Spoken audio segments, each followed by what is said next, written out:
quem acompanha o Espaço Universitário já deve estar familiarizado com o cenário de hoje. Quer dizer que a gente voltou para a Faculdade de Medicina Veterinária e Zootecnia aqui da Unesp de Botucatu. Hoje a gente vai apresentar mais um serviço da universidade voltado também para a população, que é o Hospital Veterinário. Quem está aqui com a gente é o supervisor do hospital, o Luiz Henrique de Araújo Machado. Obrigada por conversar com a gente e apresentar para a população ou tirar dúvidas se alguém já usa esse serviço aqui do Hospital Veterinário. Obrigado. Obrigado a possibilidade de conversar com a TV Câmara e o que a gente puder tirar de dúvidas suas e, obviamente, da população, estamos à disposição. E primeiro, né, qual é a função do Hospital Veterinário vinculado à universidade? Ele atende a população ao mesmo tempo que ajuda na formação dos futuros veterinários que estão aqui estudando? Sim, o Hospital Veterinário, ele em princípio, a Faculdade de Medicina Veterinária, ela não obrigatoriamente precisa, na sua origem, de um hospital veterinário. O Hospital Veterinário, ele é considerado uma unidade auxiliar de estrutura complexa, ou seja, ela foi criada para dar subsídio a várias necessidades da unidade universitária FMVZ. Obviamente, para melhorar a questão do ensino dos alunos de graduação, pós-graduação, formação dos residentes, material de pesquisa e a parte de extensão universitária, atendimento, auxílio à população, que é um dos grandes motivos da Unesp estar tão disseminada no estado de São Paulo. E você citou que não é obrigatório uma faculdade ter um hospital veterinário, né? É comum, outras universidades aqui da região, eles têm, o Botucatu é bem diferente. Qual que é a história do hospital veterinário aqui da FMVZ? Na verdade, assim, obrigatório termina sendo, porque você não forma um médico veterinário sem você ter a área de atuação para que ele aprenda a fazer aquilo com pessoas mais experientes.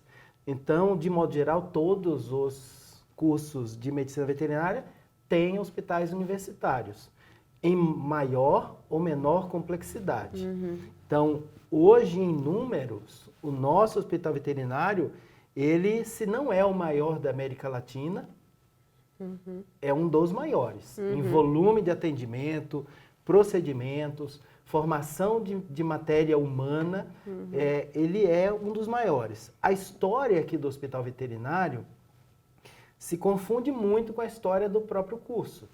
Então, o nosso curso de Medicina Veterinária ele é mais antigo, inclusive, do que a própria universidade. Então, é lá da época da Faculdade de Ciências Médicas e Biológicas de Botucatu, que teve início em 1963, já com atendimento.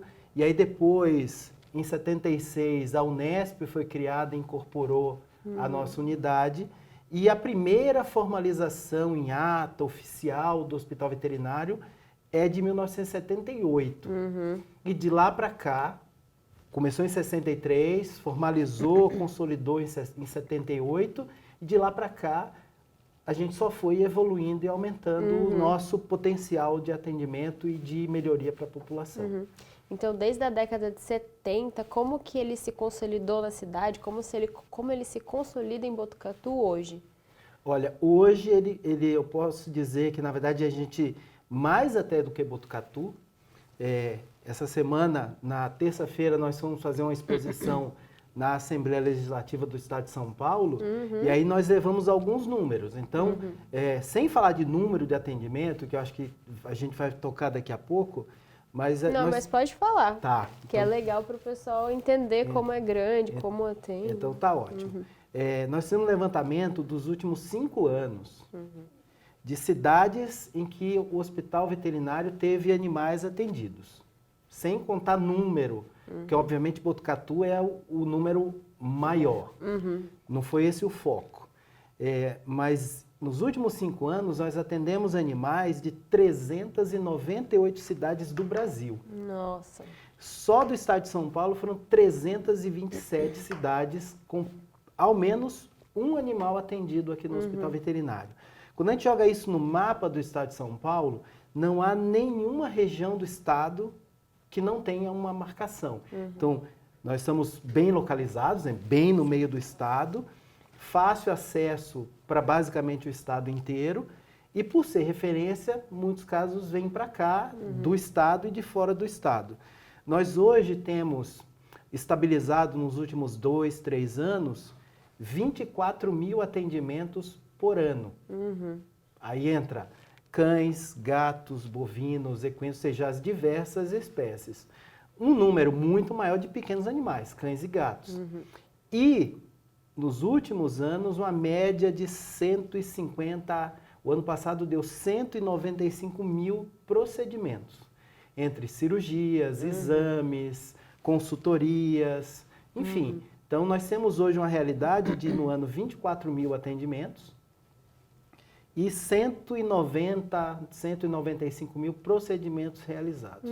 Uma coisa interessante também para falar aqui é que nesse mesmo levantamento que foi feito, nós temos uma média anual de 10% de atendimento em assistente social. Então, a população ela tem o direito de, no momento do seu atendimento ou posterior, pedir para passar na nossa assistente social. Então, por décadas, esse hospital foi o único hospital universitário a ter um assistente social. Hoje já tem pelo menos mais 2 hospitais universitários com assistente social. Então a pessoa tem o direito de passar na assistente social, trazer documentos que são pedidos pela assistente social para dizer essa pessoa pode ou não pode arcar com os custos do atendimento. Então vamos falar dessa rotina do hospital, começando como que ele se relaciona com a universidade, né? Como que o hospital apoia o ensino e como que os alunos e os residentes se inserem na rotina do hospital veterinário? Tá. Os alunos de graduação, são 5 anos de graduação. Em tese, o primeiro e o segundo ano, eles ficam muito mais no Instituto de Biociências, nas matérias básicas, do que propriamente aqui na FMVZ. Mas mesmo esses alunos de primeiro e segundo ano, eles têm várias aulas práticas das disciplinas básicas que são ministradas aqui na faculdade. E como ela é prática, ela é feita especificamente no hospital veterinário. Do terceiro ano ao quinto, aí o curso ele é aqui na FMVZ.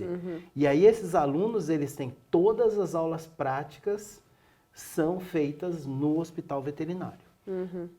Parte com animal de aula, procedimentos obviamente não invasivos, porque a ética hoje não permite mais, e grande parte com animais de rotina. Então a graduação é isso, fora o quinto ano, que é inteiro de estágio, que muitos fazem fora daqui da casa, mas alguns ficam aqui. E os alunos de outras instituições que vêm para cá fazer os seus estágios obrigatórios. Bem prático mesmo. 100% prático. E a residência é uma modalidade de pós-graduação, então eles são, é uma coisa interessante, eles são médicos veterinários formados, com carteira do Conselho Regional de Medicina Veterinária, ou seja, eles são profissionais. E o intuito do programa de residência, entre outros, é treinamento prático em rotina. Então, os residentes eles ficam ligados aos seus serviços por especialidade, clínica de pequenos, cirurgia de pequenos, grandes, enfim. São 26 serviços que eles podem ter acesso nas suas provas. E o grande mote hoje em dia, da tal da saúde única, né? Uma parte do programa da residência eles fazem também vinculados à própria prefeitura municipal. Unidades básicas de saúde, acompanhando famílias com o pessoal das UBSs, canil municipal, fazendo projetos de extensão bastante integrado. Exatamente. Então hoje o programa de residência ele é feito cerca de 80% aqui na unidade, em treinamento em rotina, e 20% ele é feito na prefeitura. Então, dos 12 meses, o residente ele fica pelo menos 30 dias fora da unidade, ele fica na prefeitura. E quem determina onde e o que ele vai fazer é a prefeitura municipal. Então, é o nosso vínculo hoje com a nossa matéria humana. Fora isso, nós temos os pós-graduandos, mestrandos, doutorandos e pós-doutorandos, que também têm acesso à rotina, porque eles têm as suas pesquisas para desenvolver e tudo, mas tem serviços em que o pós-graduando, ele agrega valor em conhecimento. Então, por exemplo, a oftalmologia é tocado basicamente por pós-graduandos. Então, quem faz a rotina é pós-graduando, mestrando ou doutorando. A cardiologia, por exemplo, os exames mais complexos, Holter, ecocardiograma, também é feito com pós-graduando. Então, o pós-graduando dá suporte, o docente dá suporte para o pós-graduando, que dá suporte para o residente, e todos dão suporte para o aluno de graduação. E tudo isso para fazer esse atendimento desses casos que chegam ao hospital. Quais são os serviços oferecidos? Você citou, né, que tem de baixa e alta complexidade. Sim. Então, quais são esses serviços para a gente saber quando deve ser trazido um animal aqui para o hospital? Olha, Carol, na verdade, assim, a gente, quando a gente fala de serviço, sem pensar em procedimento, exame laboratorial e tudo, o hospital veterinário hoje tem 26 serviços credenciados, que vão desde clínica médica de pequenos animais, clínica cirúrgica de pequenos animais, clínica médica de grandes, clínica cirúrgica de grandes, patologia clínica, patologia veterinária, acupuntura, animais selvagens. Então, assim, são 26. Moléstias infecciosas, zoonoses, são 26. Bastante preparado. Exatamente. Dentro desses serviços, aí eu não gosto muito da questão de alta complexidade, baixa, porque parece que a gente está desmerecendo aquilo que o pessoal chama de baixa complexidade. Por quê? Porque, por exemplo, um hemograma pode ser considerado de baixa complexidade. Mas, às vezes, um simples exame de sangue é capaz de dar informações vitais para a condução daquele caso clínico. Sim. Então, hoje, poucos são os exames disponíveis na medicina veterinária que nós não realizamos aqui dentro. Óbvio, nós temos uma rotina absurdamente alta e que muitas coisas a gente não consegue fazer no mesmo dia. Por quê? Porque tem limitação de espaço físico e tem limitação do próprio equipamento. Então, se a gente pensar uma ressonância, por exemplo, um exame de ressonância, ele leva entre preparar o animal, porque ele tem que ser anestesiado, preparar o animal, fazer o exame, ele acordar e ficar bem ao ponto de ir para casa, são 4 horas. Ou seja, dá para fazer um exame por período, no máximo, 2 por dia. Então, quando a gente pega um volume de atendimento de 24 mil casos no ano, se 10% desses animais precisarem de uma ressonância, por exemplo, é impossível fazer no mesmo dia. Aí a gente trabalha com horário marcado para frente e aí trabalha naquele sentido. Se é algo que é emergência pura e simples, nós damos um jeito. Uma outra área que sempre dá, não vou dizer problema, mas a parte de cirurgia, tanto de pequenos quanto de grandes animais. Para fazer um procedimento cirúrgico, independente dele ser um procedimento considerado de baixa complexidade ou de alta complexidade, tem um envolvimento absurdo de saber o animal que precisa, aquele animal que tem condição de fazer o procedimento cirúrgico e anestésico, preparar a equipe, porque são várias pessoas para fazer aquele procedimento cirúrgico, e ambiente. Então, nós não conseguimos atender todos os procedimentos cirúrgicos de pequenos e de grandes que nós temos como demanda.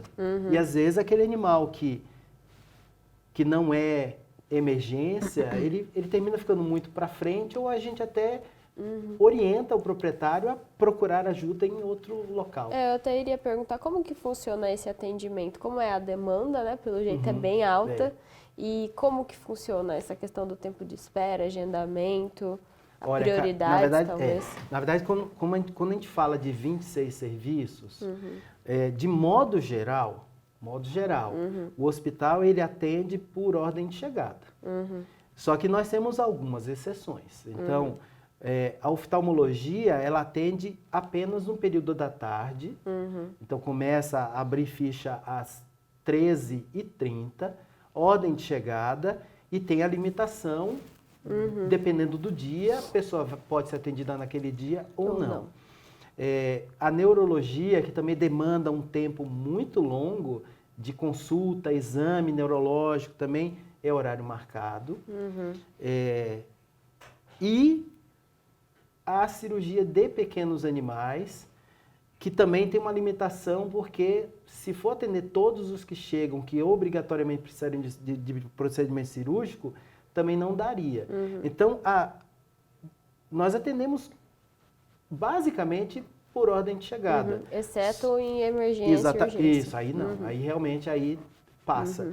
E chegam muito? Chega. Aí é um outro grande problema. Na hora que a gente pega, por exemplo, a parte cirúrgica, chega muita emergência. E aí aquele negócio que você tem que olhar e falar assim, eu tenho 2 centros cirúrgicos, eu tenho 4 emergências. Não consegue fazer as 4. Então nós temos que ter algum tipo de conversa com o proprietário para dizer para ele que a gente não vai dar conta de fazer naquele dia. E ele, ou dependendo da situação, a recomendação é procurar um serviço particular. E às vezes é difícil, né? Porque está no nervoso. Sim, lá, às vezes é difícil. Mas é uma questão que, assim, nós temos que entender. É uma discussão, inclusive, interna de o quanto nós conseguimos atender de verdade. Sim, se nós chegamos no nosso limite, se ainda tem margem para mais, ou se a gente vai ter que considerar diminuir esse atendimento, mas o pensamento atual da gestão é de que, na verdade, para muita gente é o único ponto de apoio, né, da população. E a gente tenta fazer, o possível, como diz o povo, das tripas coração, para atender o máximo de pessoas possível. E uma dúvida muito comum, ainda já que a gente falou tanto dessa procura e desses números de atendimento, que a população tem, é que o atendimento, o serviço que vocês prestam é pago. Sim. Por quê? Vamos explicar. É pago e por que é pago? Tá. Na verdade, assim, existem algumas coisas a serem consideradas. A primeira delas, nós escutamos muito uma frase comum, que é, mas existe o SUS. Eu não pago porque existe o SUS. Na verdade, o SUS ele é baseado numa captação de imposto específica para o Sistema Único de Saúde, em que, em princípio, todos nós temos direito de usufruir. Essa mesma modalidade não existe para o atendimento veterinário. Hoje, o hospital veterinário conta como recurso único para a sua manutenção a sua própria arrecadação. Até não tem verba da universidade? Não tem. Existia, era uma verba que não supriria toda a demanda que nós temos, mas que por, obviamente, conhecimento de todo mundo no estado de São Paulo, a universidade hoje passa por uma crise, o país passa por uma crise financeira e essa verba ela não vem. Enfim, então hoje o hospital veterinário ele depende da sua própria arrecadação. E aí aquela dualidade. Se eu não cobro, eu não tenho recurso para fazer o atendimento. E aí eu teria que ter uma atitude, uma ação que seria mais antipática do que essa, que seria pura e simplesmente virar e falar assim, nós não temos verba para fazer o atendimento como ele é feito, eu vou dizer quantos atendimentos eu preciso para a minha aula. Então eu preciso para uma turma de 15 alunos... O foco já não seria mais o atendimento, seria... Então eu preciso o quê? De um caso para dar aula para aqueles 15 alunos. E todos os outros, quase 60, 100 que passam aqui por dia, mandem ele embora. Por quê? Porque nós teríamos verba para atender apenas um. Então, é aquela grande questão. Por conta disso, existe a questão da assistente social. Existe a questão da assistente social, que dá esse suporte para aquelas pessoas que efetivamente não têm condições de arcar com esse custo. E aí vem aquela outra grande pergunta, mas isso é legal? Isto é legal. Existe, porque já foi motivo de contestação e nós temos pareceres transitado julgado, dizendo que, na verdade, não é obrigação, o texto está lá, não é obrigação do Estado suprir o atendimento veterinário que uma pessoa escolheu ter. Então, o que nós praticamos aqui? Nós praticamos preços que são muito inferiores ao mercado. É um preço de custo, vamos dizer. Quase de custo. Quase de custo, porque não dá para você colocar obrigatoriamente o preço de custo, porque eu faço compra hoje, daqui a 30 dias eu vou comprar, já é outro preço né? maior, enfim. Mas se a gente compara valores individuais, eles são mais baratos do que praticados em clínicas e hospitais particulares. Agora, o que a população precisa entender também é que, como nós estamos num hospital escola, nós temos a obrigação de fazer o melhor para o animal. Então, um exemplo, se o animal vai ser anestesiado, ele vai ser anestesiado com o melhor produto para aquele animal. Por quê? Porque a nossa obrigação é fazer o melhor para aquele animal, para garantir que ele sairá vivo daquele procedimento. Se é um animal velho, um idoso, ele vai fazer um procedimento anestésico, cirúrgico, alguma coisa, é nossa obrigação fazer, por exemplo, uma avaliação cardíaca. Ele vai ter que fazer raio-x de tórax, avaliar a pressão, fazer eletro, para virar para aquela pessoa e dizer assim, o risco anestésico e cirúrgico é mínimo. E aí o que acontece é que muitas vezes aquilo que seria mais simples do ponto de vista de rotina numa clínica particular, aqui termina agregando mais. Por quê? Porque é nossa obrigação. Tem o procedimento que tem que seguir. Enquanto hospital escola. Se eu tenho recurso, por que eu não vou utilizar o recurso clínico para garantir um melhor diagnóstico e um melhor procedimento para aquele animal? Tem alguma outra dúvida que a população normalmente tem que seria legal a gente falar aqui? Na verdade, eles têm dúvidas de encaminhamento. Uma dúvida muito grande também da população é a questão de o que é emergência e o que não é emergência. Então, o conceito de emergência não é o conceito de que, como é o meu animal, eu estou vendo ele sofrendo e isso é emergência. É um conceito errado. Na verdade, emergência é aquilo que está pondo o animal em risco de vida naquele momento. Se eu não atuar naquele momento, ele vai morrer. Então, é algo que de vez em quando nos traz transtorno no final de semana e feriado. Nós temos o plantão de emergência. Então, às vezes chega um animal que está com aquele sinal clínico há vários dias e está estável. E ele vem no final de semana e ele não é atendido. Por quê? Porque no final de semana a equipe é muito reduzida para a residência. Então, eu vou falar da minha área. São 12 residentes, 4 professores na minha área. No final de semana fica um professor e, no máximo, 4 residentes para atender tudo que aparece naquele dia. Então, esse conceito, ele é complicado. E a questão de que, na verdade, assim, nós temos limitações, como todos têm limitações. Infelizmente, por mais que a gente queira, nós não conseguimos atender todas as situações a todo momento. E é uma coisa que gera um pouco de desgaste também. Os desafios do hospital veterinário, eu acredito que você já falou bastante, que é essa demanda alta e o desafio de atender da maneira do possível, né? Conta pra gente, então, como que é feita a gestão do hospital e quais as perspectivas que vocês têm como gestores, né, para o hospital veterinário daqui para frente? Olha, Carol, a gestão do hospital veterinário ela é feita pelo supervisor e o seu vice. Então, eu sou o supervisor e o professor Marcos é o meu vice. E nós temos um conselho deliberativo, que é composto pelo diretor e o vice como suplente, o diretor da unidade, um representante de cada departamento da FMVZ, um representante de alunos de graduação, um representante dos funcionários e um representante dos residentes. E este conselho, ele delibera as demandas que aparecem. Então, Muitas coisas o supervisor tem autonomia de resolver. Coisas mais complexas são levadas a esse conselho, o conselho delibera, julga e implanta. E eu acho que o nosso grande desafio hoje é, diante da crise, que nós pensávamos que seria uma crise talvez mais curta e que está se propagando por mais tempo, a nossa crise hoje é manter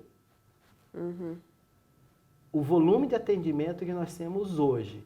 Então, nós falamos aqui, o serviço ele é pago, tem assistente social, ótimo, mas nós temos enfrentado hoje uma taxa de inadimplência muito alta. E que nós temos tentado minimizar isso, para que isso não prejudique, a gente tem que realmente dizer assim, olha, não, nós não conseguimos fazer o que fazemos hoje. E, além disso, fazer aquilo que a FMVZ sempre fez, que é pioneirismo, expansão, melhoria no que faz. Então, aquilo que nós chamamos de tripé, ensino, pesquisa e extensão. Então, nós temos que manter essas 3 características da Unesp e principalmente nossa aqui da FMVZ. Então, as nossas gestões hoje são todas baseadas em otimização do que a gente tem de recurso, melhoria da questão da inadimplência. Então, é importante que a população entenda que para que esse atendimento... Funcione. Exatamente. Então, é algo que tem que acontecer. E, independente de qualquer coisa, os docentes, funcionários, alunos, nós também pagamos. Então, não é de graça para nós. Se eu trago o meu animal aqui, gera custo e eu pago. Então, hoje o nosso grande foco hoje é otimizar os nossos gastos, gestão de crise, porque é basicamente o que nós estamos passando, e tentar otimizar a questão da inadimplência, para que a gente consiga manter e crescer, né? O que nós passamos hoje em dia. Então, por quê? Porque nós dependemos disso. Então vamos deixar para a população um pouco as informações sobre o serviço, como horários, dias de atendimento e principalmente quem deve e quando deve procurar o hospital veterinário, como você citou. Às vezes de final de semana não é dia de trazer o animal que não está numa emergência, né? Então vamos dar essa informação para quem precisar procurar o hospital veterinário aqui no campus da Unesp de Rubião Júnior. Olha, Carol, o nosso atendimento em dias úteis... eu te falei, a gente, independente de qualquer coisa, ele é feito por ordem de chegada.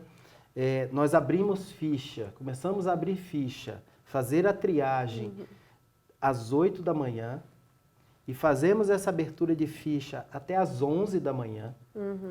Das 11 ao meio-dia é basicamente para emergência. Se o animal não estiver em estado emergencial, ele vai ficar para o período da tarde. Exatamente por quê? Porque a gente tenta fazer o máximo possível no mesmo período. No período da tarde, as fichas começam a ser abertas às 13h30 até às 16h. Das 16 às 18, somente emergências. E nos finais de semana e feriado, o hospital trabalha das 7 da manhã às 7 da noite.